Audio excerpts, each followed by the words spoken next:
یا ایھا النبی، اے نبی، حرض المؤمنین علی القتال، اہل ایمان کو ابھاریں قتال پر۔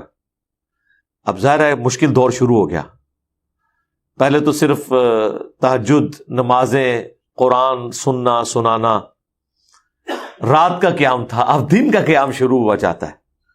آپ دیکھیں کہ مدنی زندگی تو نبی الاسلام کی ایک دن بھی سکون سے نہیں گزری، ہر وقت تکلیف۔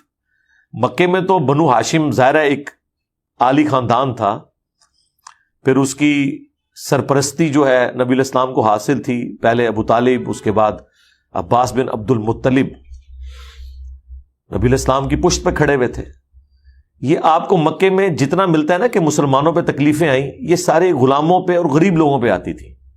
ہاں، جو بڑے قبیلوں کے لوگ تھے ان پہ اکا دکا واقعات ہوئے ہیں، ادروائز قبائلی سسٹم اتنا سٹرونگ تھا کہ ان کے لیے پہلے قبیلہ ہوتا تھا، بعد میں دین ہوتا تھا، اس لیے نبی الاسلام کی پشت پہ کھڑے رہے۔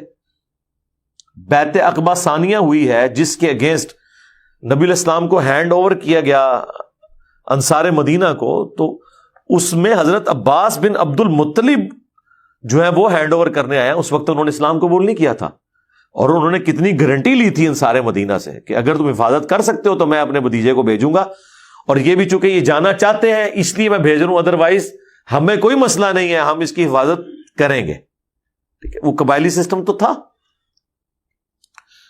تو نبی صلی اللہ علیہ وآلہ وسلم کے لیے مشکل وقت مدینے میں اس حوالے سے شروع ہوا کہ اب جنگوں کا دور شروع ہو گیا، دشمنی ظاہر ہے کہ اب میدان جنگ میں، ظاہر ہے میدان جنگ میں پھر جان جانے کا بھی خدشہ، ساتھی بھی فوت ہو جائیں تو سمجھ لیں آپ کے گھر ہی ایک قسم کی میت پڑ گئی۔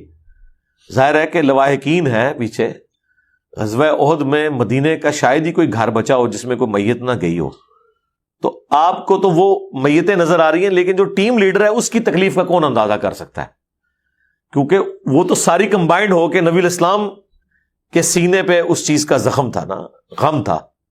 پھر آپ کے اپنے قریبی حضرت حمزہ بھی شہید ہو گئے، رضائی بھائی بھی لگتے تھے اور رشتے میں چچا بھی لگتے تھے، تو نبی الاسلام کے لیے تو تکلیف تھی۔ تو خیر یہ تو ابھی بات ہو رہی ہے غزوہ بدر کے حوالے سے، ابھی تو باقی کتنی اور جنگیں آنے والی تھی۔ تو آپ اہل ایمان کو ابھاریں قتال کے اوپر۔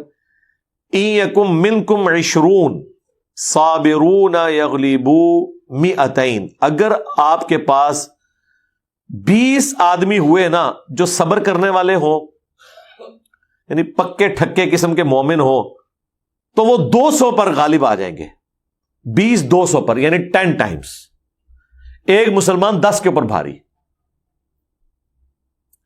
وَإِن يَكُن مِّنكُم 100 يَغْلِبُوا أَلْفًا مِّنَ الَّذِينَ كَفَرُوا، اور اگر 100 آدمی آپ کے ساتھ ہوئے صبر کرنے والے جانثار، تو 1000 کے اوپر غالب آئیں گے، یعنی 1 اور 10 کی نسبت ہوگی، ایک مسلمان کا روب 10 کافروں کے اوپر ہوگا۔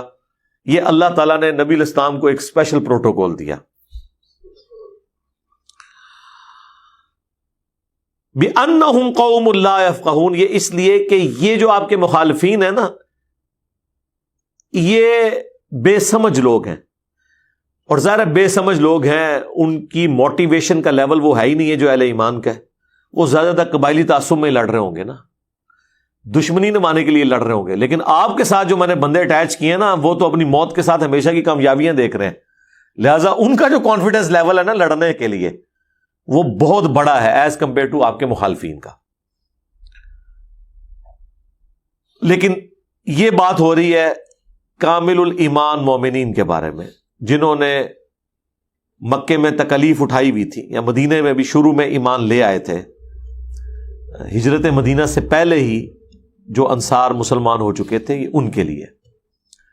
جو بعد میں نیو مسلم ہے، ابھی ان کی تربیت ویسی نہیں تھی، تو ان کا ایمان تو اس لیول پہ نہیں تھا، تو ان کے بارے میں اللہ تعالیٰ فرما رہا ہے الآن، اے مسلمانوں، اللہ تعالیٰ نے اب اس معاملے میں اب جو صورتحال ہے وہ یہ ہے، خفف اللہ عنکم، اس میں تخفیف کی ہے، وعلم ان فیکم ضعفا، اور اللہ تعالیٰ نے یہ جانچا ہے کہ تمہارے اندر ضعف ہے، یعنی معاذ اللہ یہ نہیں ہے کہ جو سینئر مسلمان ہیں وہ ڈھیلے پڑ گئے، نہیں، اوور آل ریشو پروپورشن گر گیا. وہ تو 125 بندے ہجرت کر کے آئے تھے نا, اتنے ہی انصار مدینہ یا تھوڑے سے اس سے زیادہ تھے نا. باقی جو لوگ مسلمان ہو رہے ہیں ساتھ ساتھ, اگر اوور آل 1000 بندہ مسلمان ہے, اس میں جو سینئر ہیں وہ تو 200-250 لوگ ہیں, تو ریشو پروپورشن تو گر گیا. ہاں وہ 250 تو 2500 پہ غالب ہو سکتے ہیں, لیکن ان کے بارے میں کیا کہیں گے جو باقی کے 700 ہیں, ان کا لیول وہ نہیں ہے. فَإِن يَكُن مِّنكُم مِّئَةٌ صَابِرَةٌ, اگر تم میں صبر کرنے والے 100 آدمی ہوئے, یغلبوا مئتین, تو وہ 200 پر غالب آئیں گے. یعنی وہ 1-10 کی نسبت گر کے 1-2 پہ رہ گئی ہے. آپ کو یہ شعر ہی سنا رہے ہیں, آگ بھی ہو ابراہیم سا ایماں پیدا, آگ کر سکتی ہے انداز گلستان پیدا. سرکار یہ آگ نے جو انداز گلستان پیدا جس زمانے میں کرنا تھا, اس زمانے میں ہی یہ 1-10 کی نسبت 1-2 پہ آ گئی ہے. غزوہ بدر کے وقت کی بات ہو رہی ہے, مجھے بتائیں بعد کی تو آپ چھوڑ دیں. تو یہ نگاہیں مار کے کہاں سے یہ جنگیں کسی نے جیتنی تھی میرے بھائی؟ اللہ سے ڈر جائیں, یہ اتنا آسان معاملہ نہیں ہے. دنیا کو اللہ نے بقدر ایفرٹ چھوڑا ہوا ہے. وَإِن يَكُن مِّنكُمْ أَلْفٌ يَغْلِبُوا أَلْفَيْنِ بِإِذْنِ اللَّهِ, ہاں تمہارے پاس اگر 1000 لوگ ہوئے نا صبر کرنے والے, تو وہ غالب آ جائیں گے اللہ کے اذن سے 2000 پر. واللہ مع الصابرین, اور اللہ تعالیٰ صبر کرنے والوں کے ساتھ ہے. اچھا, اب یہ جو کنسیکٹیو 2 آیات گزری ہیں نا 65 اور 66, اس میں بھی وہ ناسخ و منسوخ والا معاملہ آ گیا. اکثر آپ لوگوں کو قرآن پڑھنے کے لیے کہنا تو مولوی ایک نئی گیم کھول دیتا ہے, جی پتہ نہیں کون سی ناسخ ہے کون سی منسوخ ہے. ان سے پوچھیں کہ تو دس کیڑیاں نے, چلو ہمارے اسٹوڈنٹس کو اگر نہیں پتا, ویسے تو ہمارے اسٹوڈنٹس ہی فر بتا دیں گے. بمشکل 5 آیات ایسی ہیں قرآن کی جو منسوخ ہیں, یعنی جن کا حکم آج کی ڈیٹ میں باقی نہیں ہے. اس سے کیا فرق پڑتا ہے؟ اس کی ناسخ آیات قرآن کے اندر موجود ہیں, اور ان میں سے کوئی ایسی نہیں ہے جس کی وجہ سے کوئی مصیبت کھڑی ہو جائے یا کسی کے عقیدے میں کوئی فرق پڑ جائے. مثلا پہلے آیا تھا سورۃ البقرہ میں کہ جس شخص کی موت کا وقت قریب آئے تو اس پہ لازم ہے کہ وصیت لکھوا دے. پھر سورۃ النساء میں اللہ تعالیٰ نے وراثت کے قوانین نازل فرما دیے کہ اس ریشو پروپورشن سے وراثت تقسیم ہوگی. اب مجھے بتائیں اس ناسخ و منسوخ سے عام بندے کو کیا فرق پڑا کہ وہ ایک پیڑ ڈال کے بیٹھ جائے, منو کے پتہ کیڑی ناسخ ہے کیڑی منسوخ ہے. بھئی آپ کو جتنی پتہ ہے نا آپ اس کے اوپر عمل کریں, اس کے مطابق عقیدہ رکھیں. اسی طریقے سے پہلے حکم یہ تھا کہ جو عورت بدکاری کرتی ہے اسے گھر میں ہی رہنے دو, باہر نہ نکالو یہاں تک کہ وہ مر جائے, یا اللہ تعالیٰ اس کے لیے کوئی راہ نکالے. پھر اللہ تعالیٰ نے سورہ النور کے اندر اس کے لیے راہ نکال دی کہ جو زانی ہے اس کی سزا کیا ہے.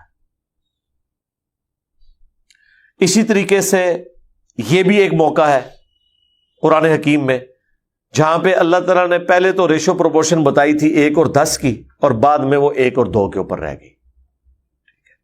اب تو خیر اس سے بھی نیچے آ چکی ہوگی, شاید الٹ ہی نہ ہوگی ہو, کیونکہ اہل ایمان بھی منافقین ہی تقریباً ہو چکے ہیں, صرف کلمہ کوئی مسلمان ہے. اسی طریقے سے پارہ نمبر 28 میں چل کے آئے گا کہ حکم نازل ہوا کہ نبی علیہ السلام سے کوشچن کوئی کرنا ہے تو پہلے صدقہ کرو پھر آپ سے سوال پوچھو, کیونکہ نبی علیہ السلام کو تکلیف دیتے تھے. ہر کوئی بندہ جو ہے وہ لادہ لے کے کھڑا ہو جاتا تھا مسجد میں, حضور ذرا میرا بھی ایک مسئلہ دس دو. اب ظاہر ہے نبی علیہ السلام ڈسٹرب ہو رہے تھے اس کی وجہ سے, تو اللہ تعالیٰ نے فرمایا کہ پہلے صدقہ کرو, ایک کوشچن کے لیے اتنا صدقہ اور خیرات کرو, پھر تم سوال کرو. پھر اللہ تعالیٰ نے وہ حکم بھی اٹھا لیا کہ نہیں ٹھیک ہے اب ان کو سمجھ آ گئی ہے.